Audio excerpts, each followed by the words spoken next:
No sound. Okay. We're on mute. We're on mute. Sorry about that. Can you hear us now?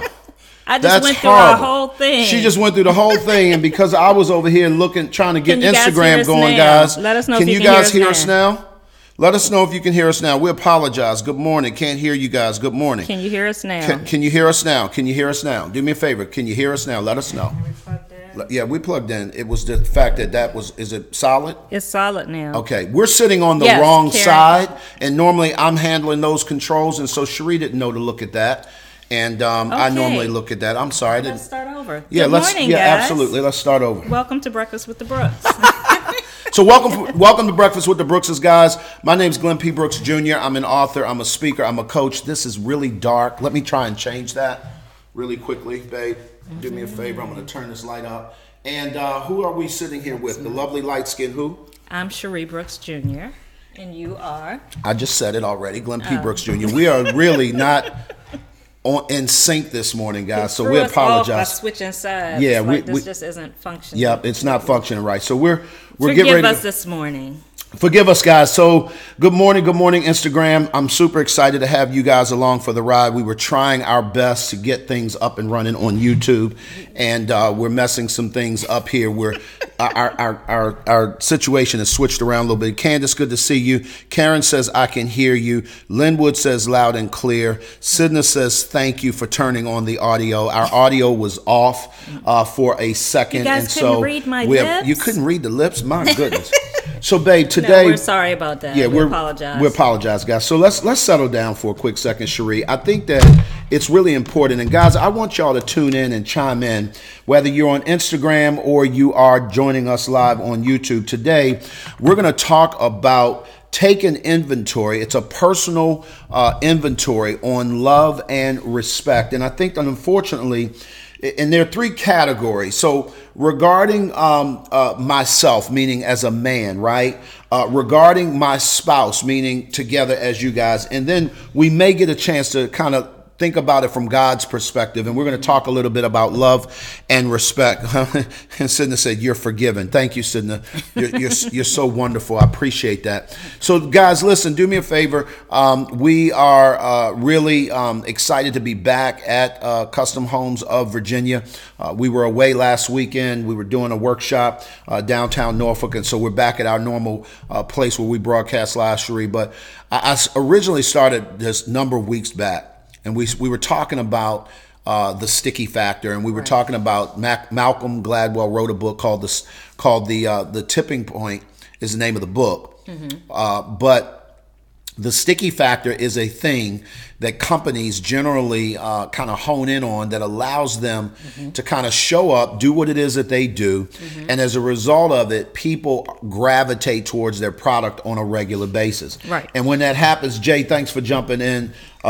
Instagram, thanks for jumping in. We're on YouTube Live as well, so we're not ignoring you guys there on Instagram. But we've been talking about this idea of what is the sticky factor in relationships? Right. What is it that causes us to be able to, after 20 years in a row, find ourselves in a place where we're thriving? Right. We're not just surviving. I know too many people who have been married for a really long time who, quite frankly, their relationship is just simply hanging on. Yes? Right.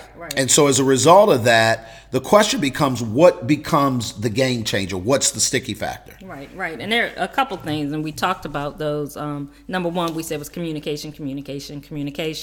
But now we're talking about another factor that's kind of the elephant in the room. This is the one that's not spoken of.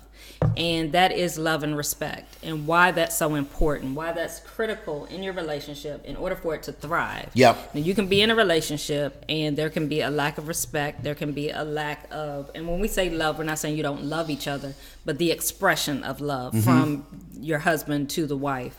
Oftentimes people will be in relationships and they just kind of going through the motions. Yep. There's no intimacy in the relationship anymore because they've been married for so many years. Yep. And the wear and tear, to be honest, of the relationship has torn it down. 100%. Of respect and love in the relationship. And we just want to talk about why that's so important. Yep. Why that's needed for your relationship to thrive. Absolutely. So, guys, really quickly, for those of you guys who are viewing us by way of YouTube, Sheri and I run an online relationship academy. It's called MAPS, Marriages and Parenting Successfully.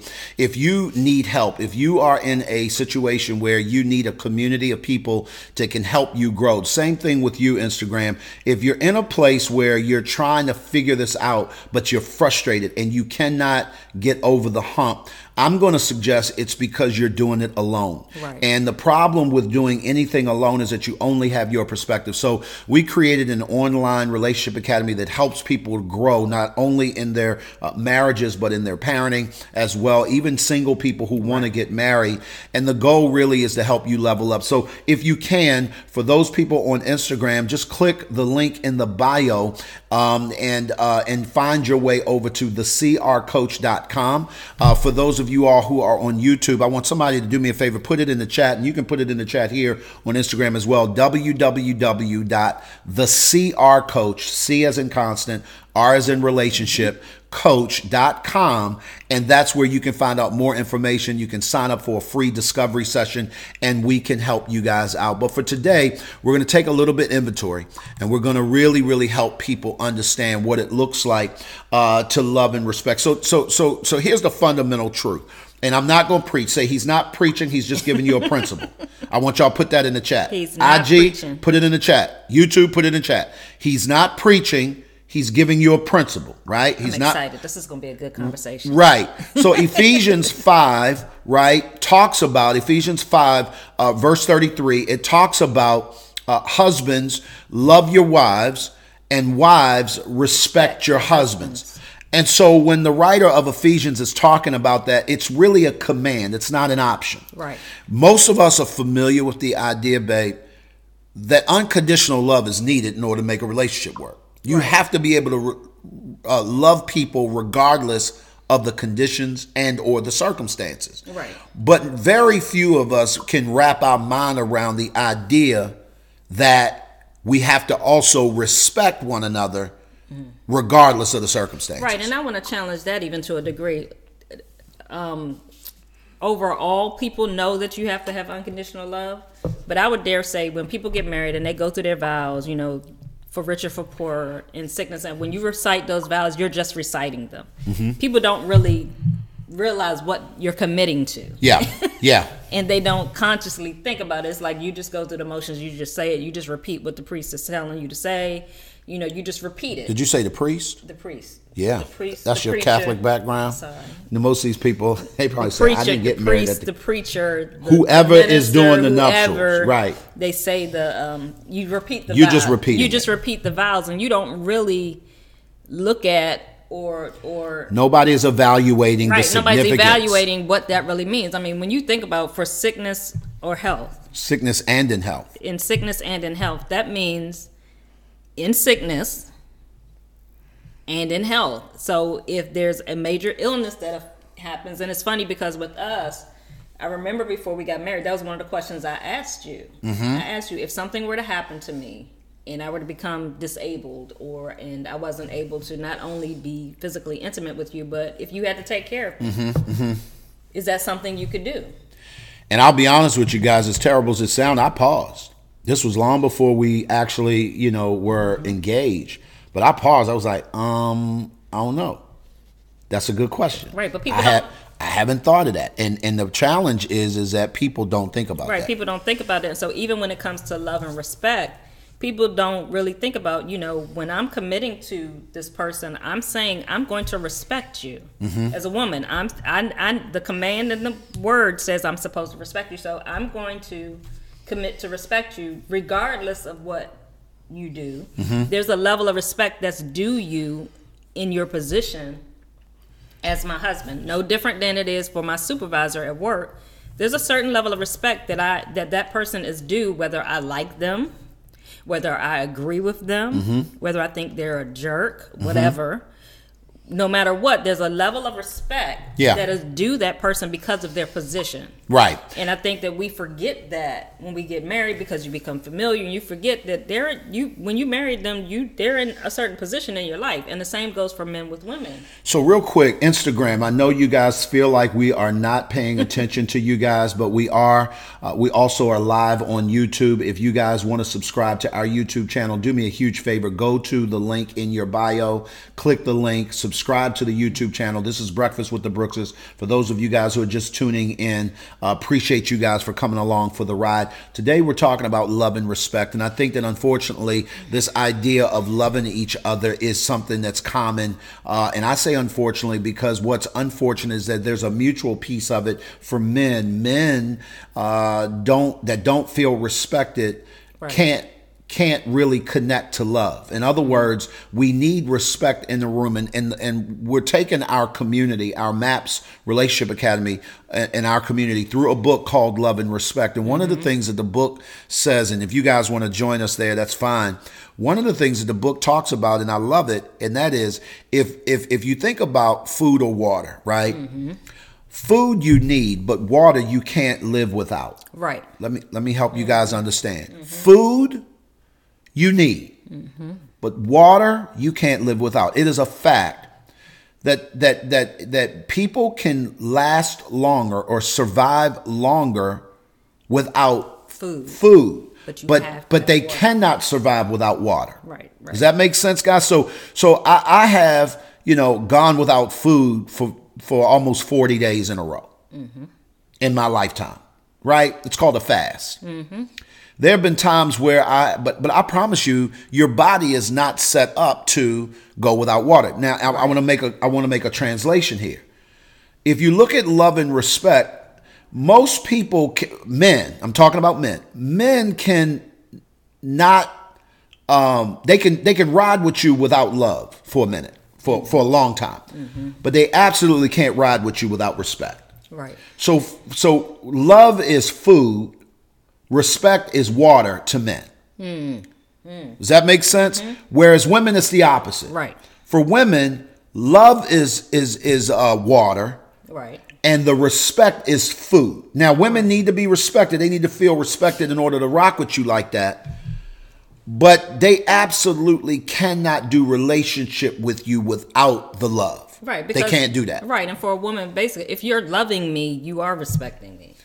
So it kind of comes, it's almost meld hand in hand. So today, guys, we're going to take personal inventory. Everybody put inventory in the chat. Say it's inventory time. It's inventory time. We're not going to be super long today, guys. We actually have a workshop that we're going to be doing for our MAPS Relationship Academy here in a little while. But I want to go through what personal and love respect inventory for husbands and wives look like. Now, if you say yes to any of these answers, it means that you need to pray for change and improvement. No answers mean you're doing great. Thank God and keep it up. Perhaps or maybe answers mean you are aware of a need for change, but you need to keep trying. Right. Okay? So we're going to go through. So it's quiz time, guys. It's quiz time. It's pop quiz time. And I want you guys to answer the question yes or no, or maybe. Okay, we already told you if it's yes, then you need some help. You need Jesus a little bit to help you out because y'all got some problems. But if the answer is no, you're doing good. Thumbs up. You're doing a great job. Keep doing what you're doing. If the answer is maybe, you need to work on it. You need to keep trying. So regarding myself, these are regarding you as an individual. We're not talking about your husband. Right. We're not talking about your wife, but this is you as an individual. Right. So, Sheri, can you read the first one? Yes. So this is for women. This is for the wives. Y'all ready for this? Y'all ready? Okay. All right, now make sure you answer. This is a pop quiz. Pop quiz now. Okay. So as a wife, do I or have I reacted disrespectfully because I felt unloved? Read it again exactly like it's written. As a wife, did I react respectfully? No. I'm sorry, disrespectfully.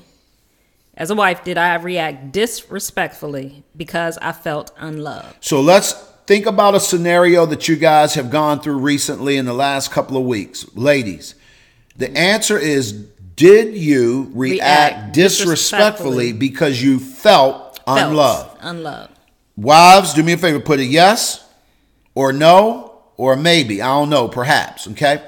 And the reason why we're asking that question is that if I come in the house and I say something to you that's out of turn, and I say to something to you that sounds a little bit harsh, and you react disrespectfully, it is directly because you did not feel loved. Right. So I'm trying to think of an incident. So while you're thinking of that, Karen already says yes when I was married. Yes. Okay. So Candace said no. Yes. So Candace, you're doing good.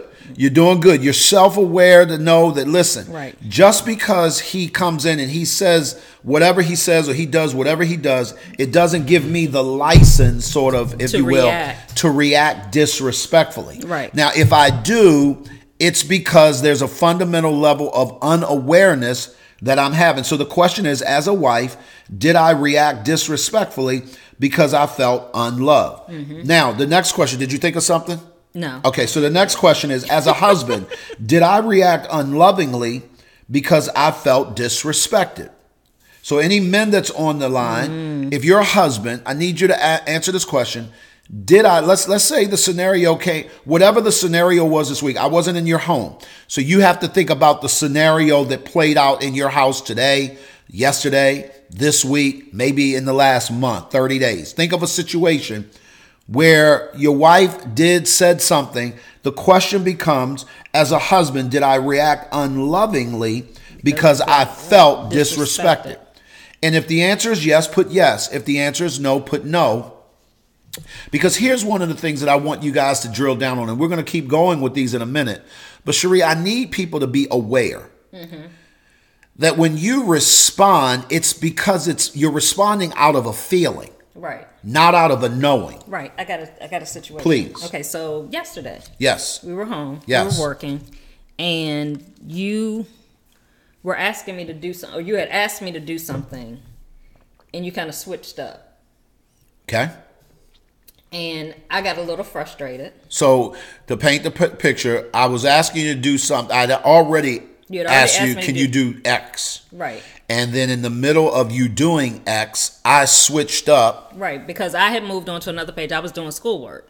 And so you were like, well, I need you to do this, that, and the other. It wasn't really harsh, but it was like, for me, okay, so because I was doing my schoolwork, you know that I'm in school. You know that on Fridays, typically that's what I'm doing.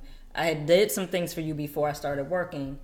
I felt that you're even asking me that at that point in time was your disregarding what I had to do, which equated to me feeling unloved at the time because you were asking something of me that this was my time.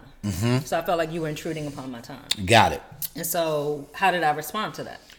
I believe you were a little snappy. Okay. Did you feel disrespected? I thought about it, and then that thought came back, oh my God, she's doing her homework.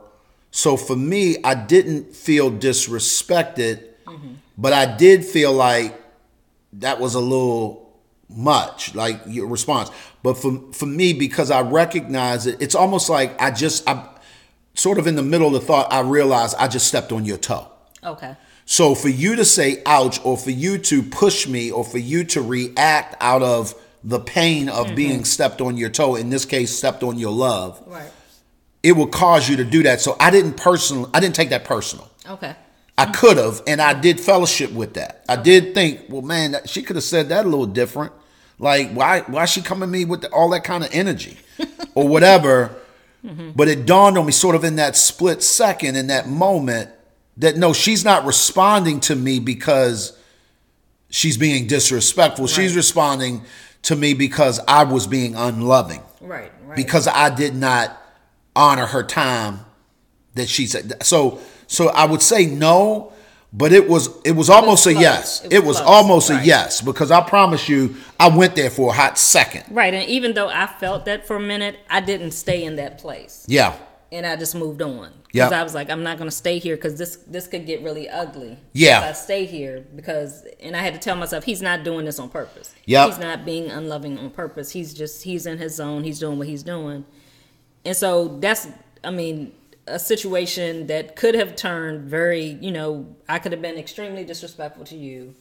because I felt like I wasn't being. And we've had these conversations before. So when she says extremely disrespectful, guys, y'all have to remember my temperament is one, and we're going to learn about that today in our Communication Made Simple webinar that we're doing with the MAPS Relationship Academy a little bit later on this morning.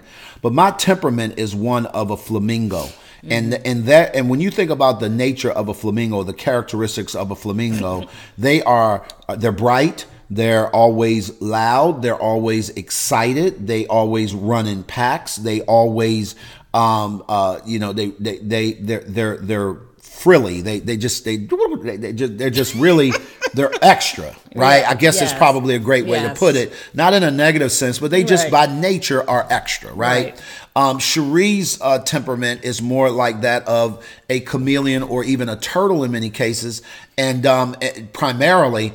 And as a result, she can adapt to certain things. But the truth of the matter is that she's really okay with being by herself. And if you come at her a little too hard, she'll recoil more than she will jump out at you unless she feels threatened. Right. At that particular point, then the lion in her will come out and devour you, because at that point, there's a problem. So what I'm saying, I said all that, I characterized it that way because, Sheri, you had been telling me, listen, when it comes to my days off or her flex days that she uses to get all of her schoolwork done, because she's trying to get her bachelor's and she's been trying for a minute to get this done. Right. And the end of this year, you'll have your degree. Lord willing. If I keep off of her toes and if I leave her alone and try to stop the man. Well, she's been telling me about this. She's like, yo, how many times do I have to tell you that this is the day? And so that's where the frustration lies. Does that make sense, guys? And unfortunately, what happens is if you feel unloved, you will react that way. Right. So I just need you guys to understand the plight of it. So she had every reason to feel. I want to move on to another question. Okay. And this is inventory time, guys. So get ready to answer the question yes, no, or maybe. And instead of regarding yourself, I want to jump down regarding my spouse. This is this is with regard to your spouse in mind. So as a husband, do I neglect to energize my wife by failing to meet her need to be loved? Now I'm thinking of a scenario. Do I fail to energize my wife, right, by failing to meet her need to be loved? And I can say that it depends on the day. Because there are times where I fail to energize her by loving her. See, let me say this, guys, and I'm going to help y'all understand something. As a spouse, as a husband, as a wife, your job is not to make the other person happy. I want us to be super clear on that. Right. There are boundaries in play where relationships are concerned, and I do not get to control your happiness. I can't make you mad. Right.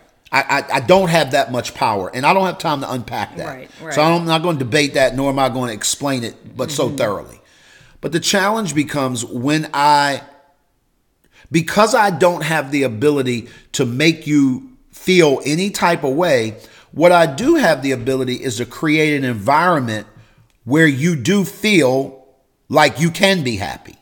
Does that make sense? In other words, everything is set up in order to do that. I'll give it to you this way. You know how like a lot of times your kids will come to you and they say, well, I'm bored, right? And it frustrates you to no end. You're like, you're bored. Like, bro, you got like toys for days. You got electronics for days. How is it that you're bored, right? So what you've said to them in essence is, I have set the environment up such that you don't have to be bored. Right.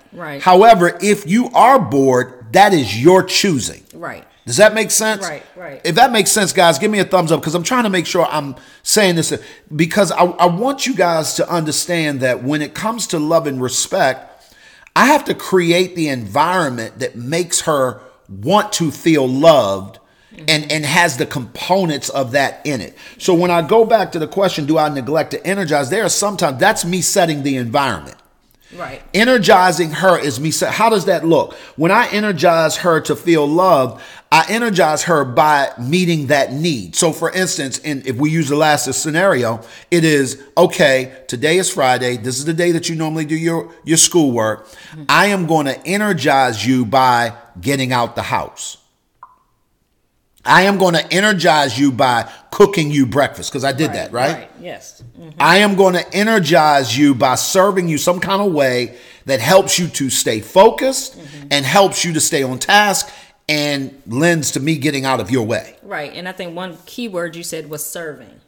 Okay. I think that for most women, when your husband serves you, when he does something for you, and it doesn't have to be something tangible, but if you're in, I don't want to say a funk, or you're off on your own and you're doing something, or you're not spending time, when he comes in, what makes you feel loved is when he inserts himself into your life. Mm-hmm. Whether that's him inquiring about your day, whether that's him wanting to be involved, him wanting to be a part. Mm-hmm.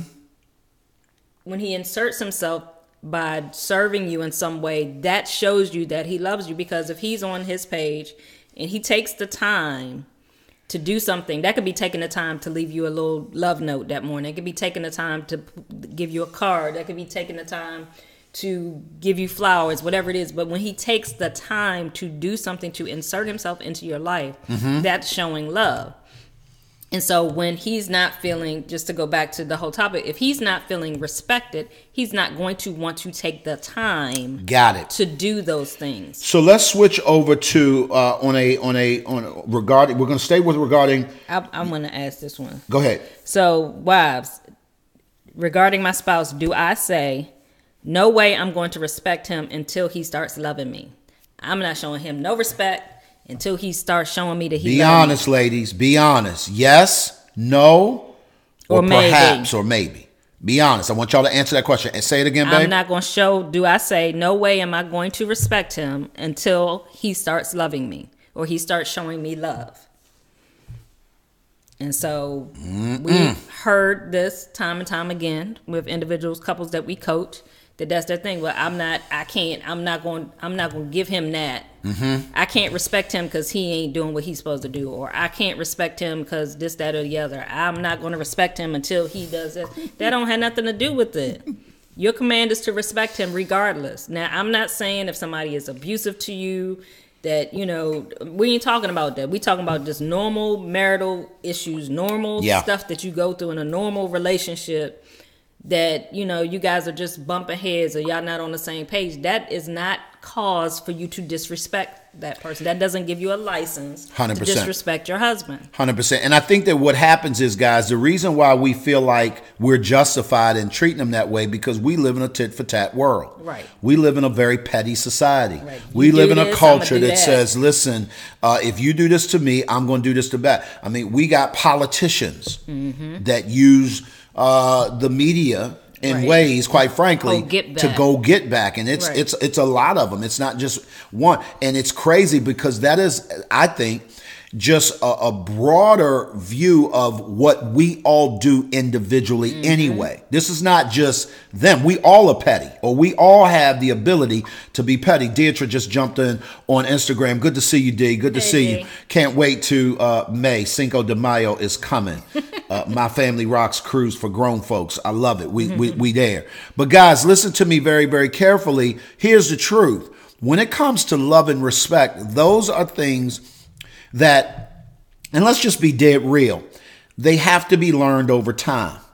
It doesn't mean that, like, okay, so for instance, when you tell your children, this is not negotiable, I want you to clean up your room, period, end of the story, every day, right?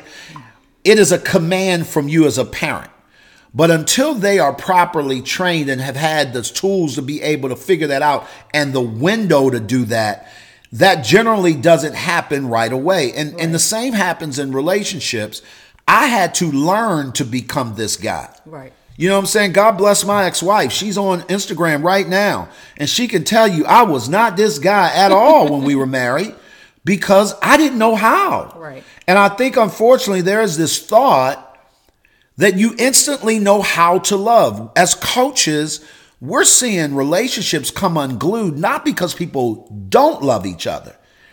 They don't know how to love each other. Right. I can't underscore that enough. Right. And ladies, let me just give you a little tip. Your husband is not one of your children. And so oftentimes we'll joke, and I'll say, he's special. Right. Y'all know what that really means. When they say you special, you already know what that really means. But you have to remember that you cannot speak to your husband.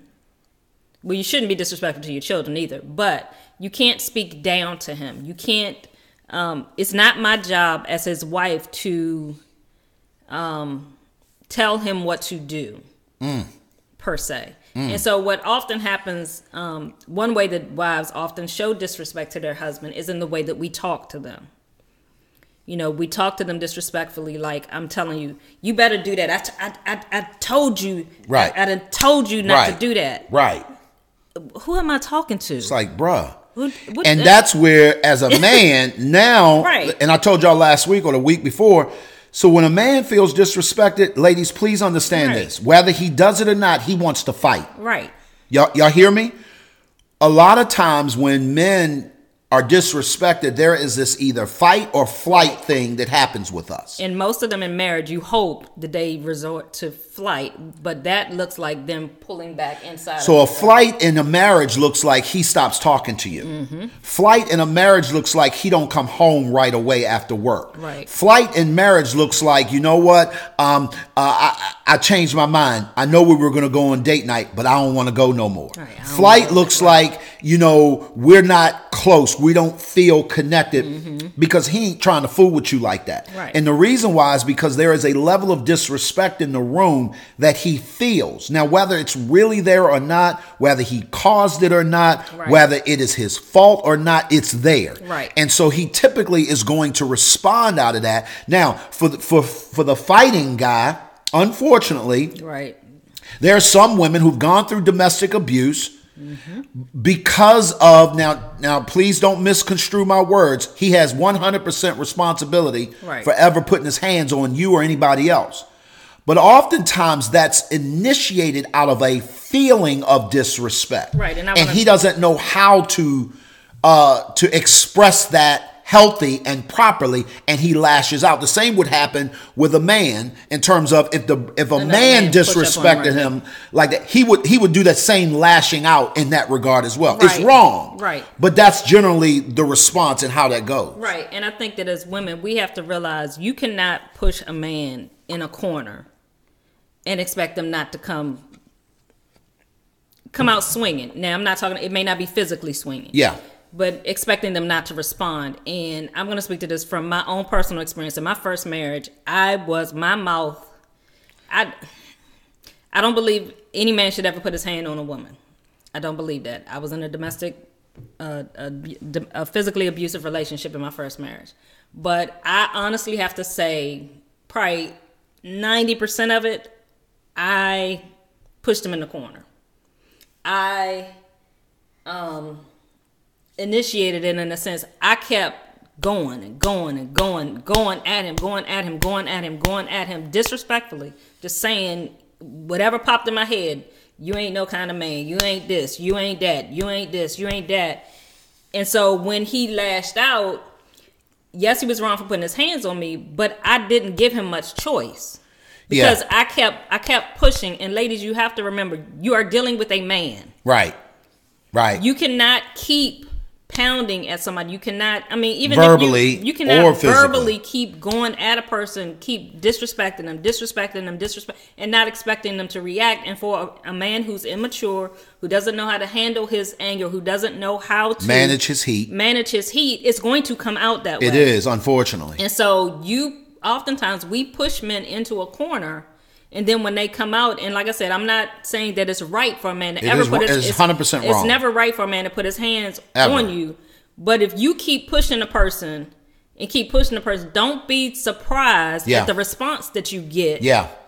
Yeah. And you have to take ownership for your part that you've played. Now, there are certain situations where you haven't done anything and a man is just physically abusive. Correct. I'm not talking about those situations. Right. I'm talking about these situations where you honestly can say to yourself, I know that I keep Yep. And I'm after a constantly while, doing that. and it's funny because I've watched men retreat. Right. And watched a woman follow him. Right. Right. I was the one that's trying at the door. to get He's out the trying door. to leave. I'm at the door. No, you can't leave. Don't do this. And then she's constantly going. And so at some point, now obviously those are the extremes, and I'm not trying to make a case for any man ever putting his hands on a woman. Right. It's never, ever under no circumstances is it right. Karen just dropped in the chat. She says, "Let's be real though. My mouth was on fire, and I pushed and disrespected, and I hit first. This was not a good marriage because neither one of us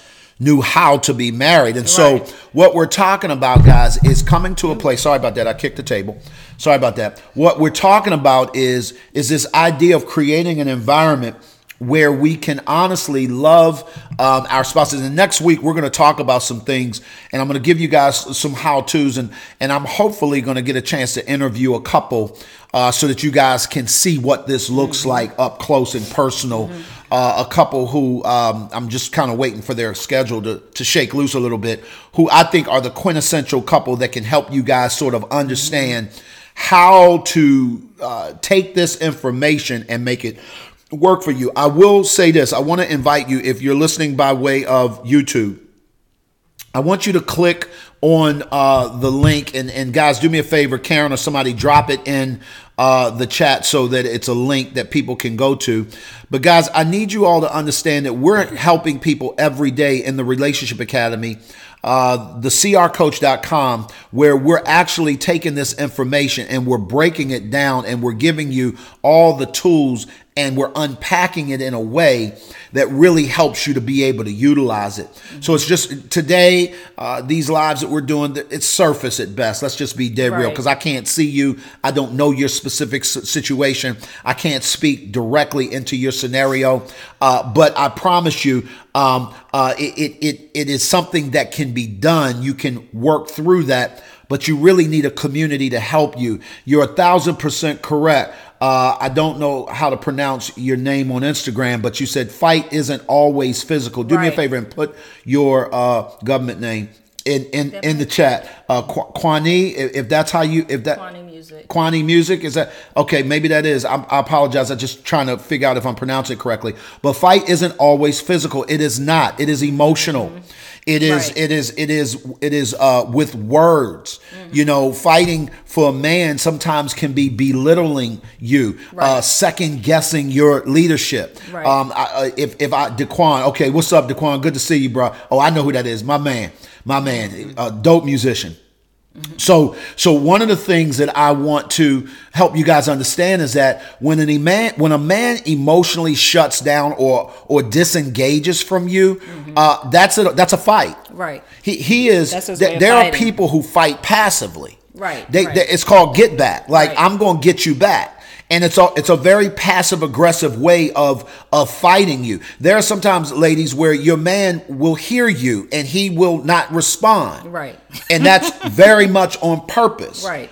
Because he is fighting you because I ain't fooling with you like that, because you don't listen to me or you don't respect me. You don't know how to talk to me. You don't know how to talk to nobody. And so as a result of that, I'm just not going to talk to you. So it very much looks like that. Right. And the way most women, the way that we typically do show disrespect to our men is through our mouths. Yep. It's through your words. It's through the way that you talk to them. That is the number one complaint we hear from men, is like, she just talked to me any kind of way. Yep. And the worst thing you can do, ladies, is to disrespect your husband in front of somebody else or in public. Yep, absolutely. It's bad enough if you're doing it at home. I know. But when you do it out in public, in front of somebody else. Now that make him want cut up. Right. That cuts a man at his core. It does. You know, especially if he is mature and he's not going to respond or he's not going to react. Right. You know, in a negative way, you know, that's like, his ego is just like, he's shrinking inside because he's like, I'm not going to disrespect her back in front of other people. Yeah. I'm not going to do that. But that makes him feel so little, and you've done it. And oftentimes it's out of anger. We're frustrated, whatever. That's not cool. That's not cool at all. It's just not cool. It's not cool at all. And unfortunately, ladies, let me just say this, and we're going to move on. it's not healthy and it won't get you what you want. Right. See, the reason you're doing that is because what you're crying out to say is, please love me. Right. The reason why, let me be very honest and dead real with y'all.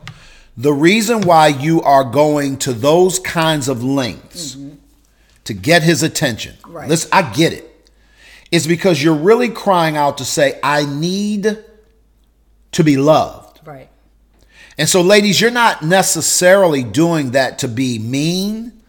To be I know some of you do, but it generally doesn't originate from that place. In other words, by the time you're doing that to be mean, you've been doing that for years. Right. Does that make sense?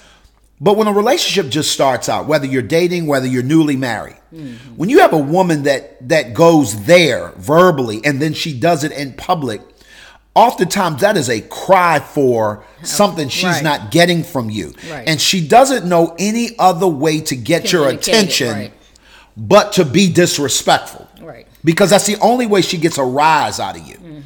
And so, fellas, when your wife is quick with her words like that and slick with her words in private, know this, it's coming in public at some point.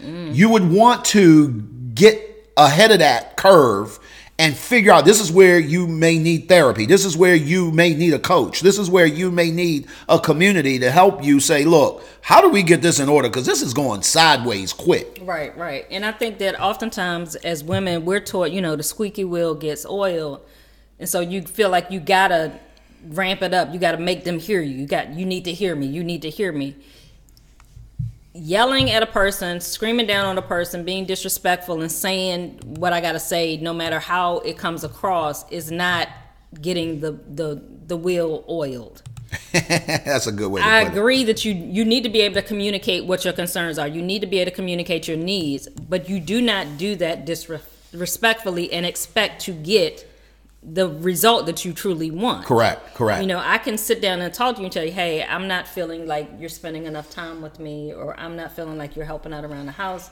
I need you to, if you can step up and help me out in a different way, versus me saying, you don't never do nothing around here. And then do me a favor. Let's just keep going with that, though, babe. Let me keep going that. When you say those kinds of things, let me tell you what gets my reaction, my response. It's not the fact that she asked. Right. I'm going to give y'all a secret. Y'all ready for this? Say I'm ready. Put ready in the chat. Because I don't know if they engage. They might be fixing breakfast, trying to vacuum the floor and all that. If y'all ready for this, because we're getting ready. We're done. We're almost done for the day. We got to go. But I want to give y'all a secret. When Sheri asks me that question and she says, listen, I need you to do this. I need you to do that. This is what I'd like for you to do. And she says it in a respectful tone. It is not that she said it or asked that gets the response. Invariably, and I don't see no readies in the chat. Okay, I got you. Daquan said he ready. We got some readies. Okay, so Karen says she ready. So maybe it's coming. I got at least 2 engaged people. I love it. Here's what Sheri does. She goes past the ask. And she goes to the why. Right. Listen to me. Right. Guys, I'm going to give you this will change the game for you. She goes past the ask. And she goes to the why. She starts with the ask, but she goes past it. And here's what changes it for me, because now I can hear. She begins to say the why. Help them out. What is the why for you? Right, because it will help me to be able to do what I need to do, so that I can be freed up, so that I can then, have time for us later in the day, or it's going to help me. And this is the key, ladies. Men are fixers by nature. You ever having a conversation with them and you just talking about something, you had a rough day at work, and they go into fix it mode right away. Well, this is what you should have did. Well, you should have said this. That's because that's natural in them. So if you give them a problem to fix, y'all better listen. Give them a problem to fix. Game changer. Position whatever it is that you need Game in changer. a way of, if you can do this, this will help me. Oh, really? Yes. So what you're saying is, when I go ahead and disappear on Friday mornings when you are trying to get your schoolwork done, it frees me up so that evening we can have date night and I don't have anything. Ooh, I'm going to the gym. I'll see you later. Okay. Y'all see that? Right. I'm not piddling around messing with her. Right. Getting her all off course and worked up. And now she can do what she got to do. But what we don't do, guys, is that we don't hear that. Guys, next week, we're going to get a little bit more into these questions. I think we didn't get into nearly half of these. Right. Yeah. But I want to drill down on this inventory. This is about self-awareness, guys. This is about asking yourself the hard question. This is about answering flat-footed and being authentic with yourself and saying, hey, I either do this or I don't do this, and this is why. And then the question becomes, how can I fix it? So next week, we'll hopefully have a couple. If I play my cards right, if everything goes well, I'm hoping to get these folks on camera, and it's going to change the game as to how to do this in real time. And we'll go through these kinds of scenarios. But guys, I'm going to tell you right now, we love every opportunity we have. We just want to say a huge thank you to Custom Homes of Virginia for allowing us to broadcast live in this beautiful model home. If you're ever in the Hampton Roads area and you're looking to have a home built from the ground up, go ahead and Google them, Custom Homes of Virginia. They are beautiful people. We love these folks. They put together a quality product, and it's something that you absolutely would enjoy the process of growing with them. But we're going to go for today. If you're in the MAPS community, guys, we start our live webinar at 9 a.m. sharp. We'll see you guys in the room. We're going to be doing a Communication Made Simple meets Welcome to the Jungle, which is the 4 animals assessment on our personalities, how to speak to our spouses, our significant others, our kids through our animals and not from our head. Right. And I promise you, it will change the game. If you want to know more about that, perhaps you want to get in on that kind of training, just go to the link in the description, go to the link in the bio. Find our website, thecrcoach.com, www.thecrcoach.com. Jay Ross, what's going on, bro? Just wrapping up. Jay Ross is going to be doing the training for us, the lead trainer for Welcome to the Jungle. He's on Instagram. Follow that brother. He's a dope communicator, and I'm excited to have him in the room with us, and we're going to drill down on some things and really help some folks out. So, MAPS, get ready. 9 a.m. We'll see you guys in a little bit. For the rest of you guys, we'll see you next week on Breakfast with the Brookses, and at the end of the day, y'all already know what it is. We all need some help. Y'all be good. Great day. We'll talk soon. Bye, guys. Instagram. See you soon. See you soon, y'all. Y'all do me a favor. Share this out. We'll talk soon.